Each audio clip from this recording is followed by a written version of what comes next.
সেই দিনে 14 এপ্রিল মাননীয় প্রধানমন্ত্রী জনাব তারেক রহমান আপনাদের টাঙ্গাইল আসছেন। টাঙ্গাইল স্টেডিয়ামে আনুষ্ঠানিকভাবে সারা বাংলাদেশের কৃষকদের জন্য যে কার্ড, সেই কার্ডের ডিজিটাল কার্ড, সেই কার্ড উনি কৃষকদের হাতে তুলে দিয়ে উদ্বোধন করবেন। সবাই বলবেন মারহাবা। এবং ওই অনুষ্ঠানে আপনাদের দাওয়াত থাকবে, আপনারা সবাই আসবেন। এবং যেহেতু টাঙ্গাইল থেকে যাওয়া শুরু হয়েছে, টাঙ্গাইলের পরে তো ভোগপুর, ঘাটাইল, তারপরেই গোপালপুর, বেশি দিন কিন্তু লাগবে না, একটু ধৈর্য ধরতে হবে, ধৈর্য ধরতে হবে। বিএনপির কর্মসূচি এমন কর্মসূচি, এই কর্মসূচির জন্য টাউট বাটপারদের কার্ড দেওয়ার জন্য ঘুষ দেওয়ার দরকার নাই, কোন নেতার কাছে যাওয়ার দরকার নাই, তদবির করার দরকার নাই। 4 কোটি পরিবার, 4 কোটি ফ্যামিলি কার্ড, তদবির করার দরকার আছে নাই। 2,70,00,000 কৃষক কারো দেবো আমরা 2,70,00,000 লাখ, তদবিরের দরকার আছে নাই।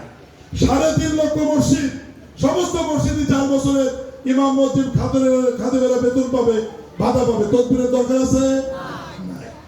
বিএনপির কর্মসূচিটা এরকম, যাতে মাঝখানে টাউট বাটপার দালালরা ফায়দা লুটতে না পারে। বিএনপি রাজনীতি করে সাধারণ মানুষের জন্য, সাধারণ জনগণের জন্য, এবং আমরা আপনাদের হৃদয় জয় করতে চাই, আপনাদের ভালোবাসা নিতে চাই, আপনাদের সাথে থাকতে চাই, এবং আপনাদের ভোট দিয়ে বারবার বিএনপি রাষ্ট্রীয় ক্ষমতায় যেতে চাই। আজকে এই ছোট্ট একটি ব্রিজের কথাই চিন্তা করেন, মাননীয় প্রধানমন্ত্রী তো বলতে পারতো তো তুমি বলে দাও 30টা যেন হয়ে যায়, কিন্তু ওনার নির্দেশনা কি? খোঁজ দাও এই ব্রিজের কি করতে হবে।